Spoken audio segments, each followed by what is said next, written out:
ലാൽ സലാം മോഹൻലാൽ നായകനായി എത്തിയ ഹൃദയപൂർവ്വം 10-ാം ദിനം ശനിയാഴ്ചത്തെ കളക്ഷൻ റിപ്പോർട്ടുകളിലേക്ക് കടന്നു വരാം. അതിനു മുന്നോടി ഈ ചാനലൊന്ന് സബ്സ്ക്രൈബ് ചെയ്യുന്ന കാര്യം പരിഗണിക്കണമെന്ന് ഓർമ്മിപ്പിക്കുകയാണ്.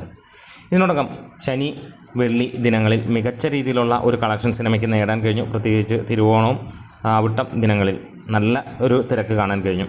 ഇന്ന് 1017ഓളം ഷോകളാണ് ട്രാക്ക് ചെയ്യപ്പെട്ടിരിക്കുന്നത്. 2,17,000 മുകളിലുള്ള ടിക്കറ്റുകൾ ഇതുവരെ ട്രാക്കേഴ്സ് മുഖാന്തരം തന്നെ വിറ്റുപോയതായി കാണിക്കുന്നുണ്ട്. 3,33,00,000 രൂപയാണ് ഇപ്പോൾ സിനിമയുടെ കളക്ഷനായി കാണിക്കുന്നത്. അതായത് ഇന്നത്തെ കളക്ഷൻ ട്രാക്കേഴ്സ് മുഖാന്തരം തന്നെ 3,60,00,000 രൂപയ്ക്ക് മുകളിൽ കിടക്കും. അതായത് ഈ സിനിമ ഇറങ്ങി 10 ദിനങ്ങൾ കഴിയുമ്പോൾ അല്ലെങ്കിൽ 10-ാം ദിനം കഴിയുമ്പോൾ ഏറ്റവും കൂടുതൽ കളക്ഷൻ നേടുന്ന ദിനമായി മാറും. ആദ്യ ദിനമോ 2-ാം ദിനമോ 3-ാം ദിനമോ അല്ല. ഇവിടെ നമുക്ക് 4 കോടിയിലേക്ക് സിനിമയുടെ കളക്ഷൻ എത്തും എന്നുള്ള പ്രതീക്ഷ തന്നെയാണ്. ഇന്ന് 77% സിനിമയുടെ ഓക്യുപ്പൻസി. സിനിമ ഇറങ്ങി ഇത്രയും ദിവസങ്ങളായിട്ടും ഇത്രയും ഓക്യുപ്പൻസി വന്നിട്ടില്ല. അതുകൊണ്ട് തന്നെ മികച്ച ഒരു കളക്ഷനിലേക്ക് പോകുന്നു.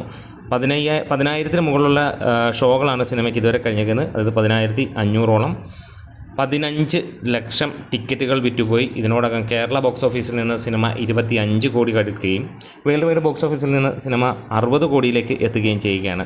എന്തായാലും വലിയ ഒരു സക്സസ്സായി മാറുകയാണ് ഈ ഒരു സിനിമ. പ്രത്യേകിച്ച് കുടുംബ പ്രേക്ഷകർ ഏറ്റവും സ്വീകരിച്ചിരിക്കുന്ന ചിത്രം. 1 മണിക്കൂറിൽ 10,000 മുകളിലുള്ള ടിക്കറ്റുകളാണ് ഇപ്പോൾ വിറ്റുപോയിരിക്കുന്നത്. ഈവനിങ് നൈറ്റ് ഷോസ് എന്നല്ല, എല്ലാ ഷോകളും നല്ല തിരക്കോടെ തന്നെ പോകുന്നു എന്നുള്ളതാണ് കാണാൻ കഴിയുന്നത്. എന്നാലും നമ്മുടെ വീഡിയോസ് ഇഷ്ടമെങ്കിൽ ഒന്ന് സപ്പോർട്ട് ചെയ്ത് തരണം.